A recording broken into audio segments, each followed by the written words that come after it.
Hi friends, அஸ்ஸலாமு அலைக்கும். இன்றைக்கி என்ன செய்ய போகிறோம்னா கடுகு சட்னி அரைக்க போகிறோம். எப்படின்னு பார்க்கலாம்.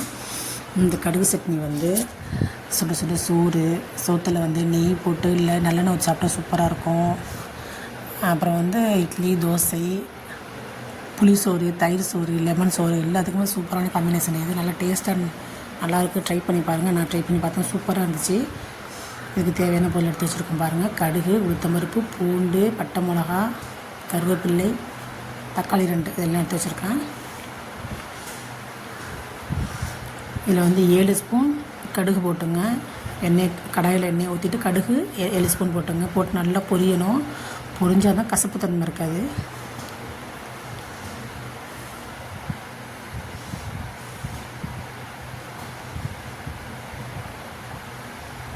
இப்போ தான் கடுகு நல்லா பொரியுது பாருங்கள். இது பொரிஞ்சதுக்கப்புறம் உளுந்து இருக்குல்ல, கருப்பு உளுந்து, வெள்ளை உளுந்து போட்டால் நல்லா வரும். கருப்பு உளுந்து போட்டால் இன்னும் டேஸ்ட் நல்லாயிருக்கும். கருப்பு உளுந்து 5 ஸ்பூன் போட்டிருக்கேன். கடுகு 7, உளுத்தம்பருப்பு 5 எல்லாம் போட்டு சிம்லேயே வச்சு நல்லா வதக்கி விடுங்க. அப்போ தான் அந்த உளுத்தம்பருப்பு செவந்து வரும்.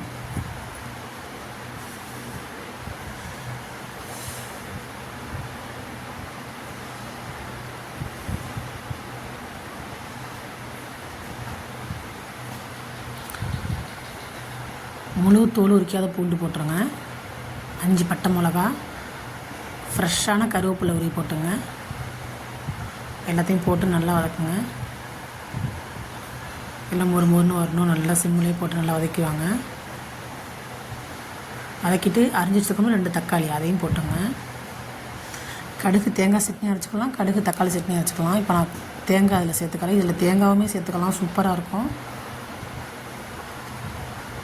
தக்காளி போட்டு மேலே உப்பு போட்டிங்கன்னா எல்லாம் வதங்கி வந்துடும். சூப்பராக நல்லா வதங்கிடுச்சு. ஆற வச்சு மிக்சியில் போட்டு நல்லா அரைச்சிட்டு தாளிப்பு கொடுத்துருவோம். கடுகு, கருவேப்பிலை, பட்டை மிளகாலாம் போட்டு தாளித்து ஊற்றுங்க. உங்களுக்கு சட்னியாக வேணால் சட்னியாக வச்சுங்க, துவையல் வேணால் துவையலாக வச்சுங்க.